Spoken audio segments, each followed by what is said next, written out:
নিম্নচাপের জেরে মঙ্গলবারও গাঙ্গেয় পশ্চিমবঙ্গে দিনভর বৃষ্টির সম্ভাবনা রয়েছে।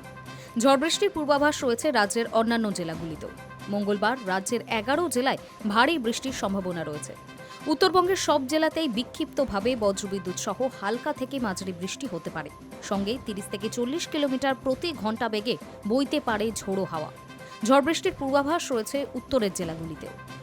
বর্তমানে একটি গভীর নিম্নচাপ অবস্থান করছে দক্ষিণ পূর্ব গাঙ্গেয় পশ্চিমবঙ্গ এবং সংলগ্ন বাংলাদেশে।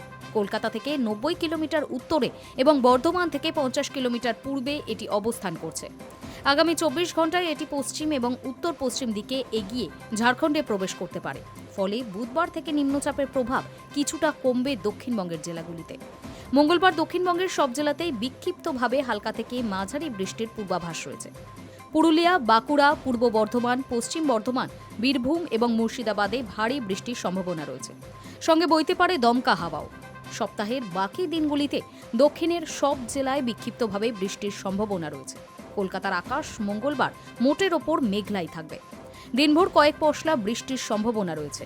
আকাশ মেঘলা থাকা এবং দিনভর বৃষ্টির জেরে কলকাতার তাপমাত্রা স্বাভাবিকের চেয়ে নিচেই থাকবে। বাতাসে জলীয় বাষ্পের পরিমাণও বেশি রয়েছে। ফলে বৃষ্টি না হলে আর্দ্রতাজনিত অস্বস্তি থাকবে কলকাতায়। উত্তরবঙ্গের 5 জেলা দার্জিলিং, জলপাইগুড়ি, কালিম্পং, আলিপুরদুয়ার এবং কোচবিহারে মঙ্গলবার ভারী বৃষ্টির সম্ভাবনা রয়েছে। আগামী শনিবার এবং রবিবারও উত্তরবঙ্গের কিছু জেলায় ভারী বৃষ্টি হতে পারে। শনিবার ভারী বৃষ্টির সম্ভাবনা রয়েছে দার্জিলিং, কালিম্পং এবং জলপাইগুড়িতে। রবিবারও জলপাইগুড়ি এবং আলিপুরদুয়ারে ভারী বৃষ্টি হতে পারে।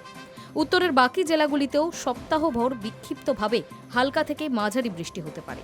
ঝড় বৃষ্টির কারণে পশ্চিমবঙ্গ, ওড়িশা এবং বাংলাদেশের উপকূলের কাছাকাছি সমুদ্র উত্তাল থাকার সম্ভাবনা রয়েছে।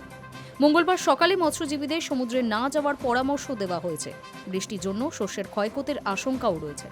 জল জমতে পারে নিচু এলাকাগুলিতে। বৃষ্টির সময় দৃশ্যমানতাও কমে আসতে পারে। ফলে শহুরে এলাকায় যানজট তৈরি হতে পারে। Hi news network.